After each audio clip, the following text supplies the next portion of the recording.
Evening, everybody. Icy here. Forgive my voice, and like I said, I'm getting over pneumonia. Uh, the bombing in Israel is tragic, to say the least. And Hamas, who was behind it, is a terrorist organization whose sole purpose for existence is to kill Israelis and to, like they say, death to America. But the timing is what bothers me the most because under this current U.S. administration, under Biden, we have seen a massive increase in illegal aliens entering the United States.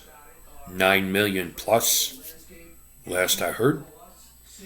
We've had massive amounts of drugs, fentanyl, which is created in China and distributed through the cartels in Mexico, coming into the United States.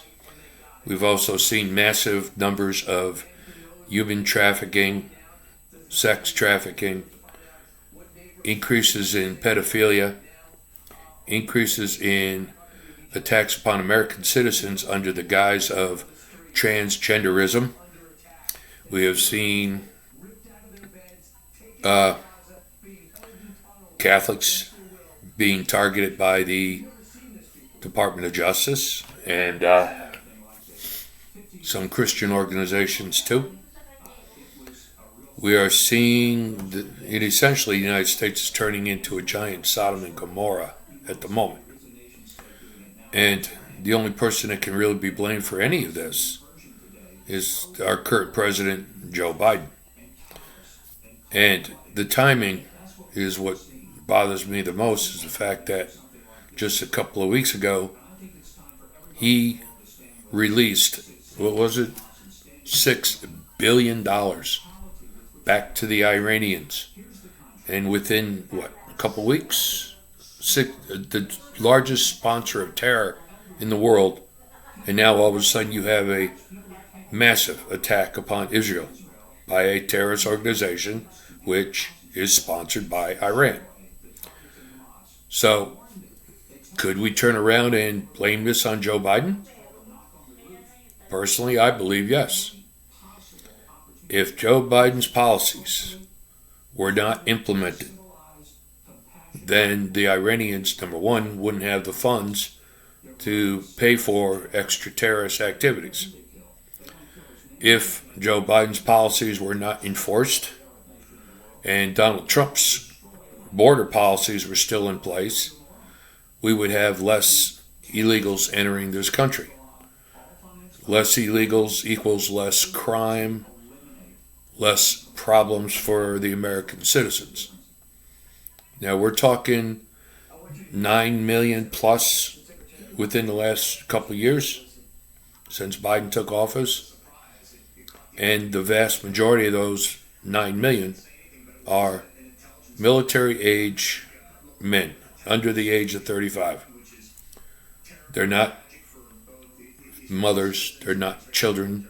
The vast majority of these are military age that could be fighters, could be hidden military members from socialist countries like Cuba or Venezuela, infiltrating the United States to attack us from within.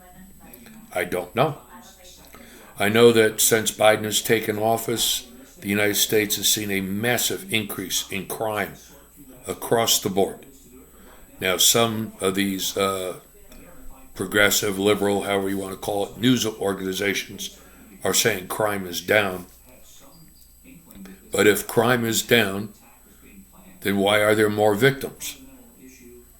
Why are we seeing, and that's what I love about the fact that there's videos everywhere, because the proof is in the pudding. We're seeing people communicating with each other, organizing, and then showing up someplace and destroying a place and taking whatever they want. And nobody cares about jail time because there's no consequences for breaking the law. So, what do? I know what I would do. I know that what I would do is considered illegal. It's also considered very, very painful. And in fact, it is deadly. My suggestion would be station armed guards, not with pistols, shotguns, at every store in the U.S. And if you're going to come in and you're going to rob, you're going to get shot. Now, I'm not saying use double-aught buck. I'm not saying use slugs. But a message needs to be put to these young people, and it's the young people doing it. So I would recommend 12 gauges, load it with rock salt and birdshot. Won't kill you, but you are gonna hurt when you get shot in the ass with something like that. I know, trust me. So, for me, that's the only way to fix the problem, is you have to use violence. You gotta face violence with violence, unfortunately. That's the only way you can prevent the weaker people from being decimated, destroyed. You have these groups. I mean, look at, you got people that are blocking cars in front and rear. They're jumping up and they're dragging people out of cars just to steal the cars. Now, if you're armed with a pistol, you can shoot back. But if you're just a mom with a kid and you're in the car, I mean, you have to worry about the life of your child. These people don't care. Which is why if somebody pulls in front of me, like they're going to cut me off to steal my car, I'm just going to keep driving. I'm not going to stop. My life is important to me. The life of my wife is important to me. Their life is not important to me. And that's the thing that people need to understand. You interfere with my life. I'm sorry, I put my life above yours. You can go visit Jesus. I'm not going to let you take me or my wife to go visit. That ain't happening.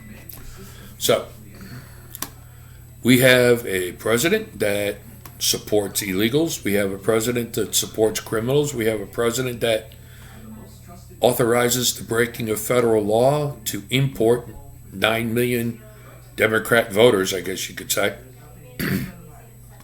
We have a president who turns around and gives a terrorist organization $6 billion to play with. That's funny. He did the same thing under Obama when they gave Iran all that money. Why? Why are we sponsoring terrorists? Why are we paying these people? If you're an American and you're in an Iranian prison, you know what, bud? Live with it. You're there forever. I don't care. We ain't buying your ass out. You know that you go to another country, you take a chance on breaking a law or whatever and getting arrested. That's on you. That's not on the country.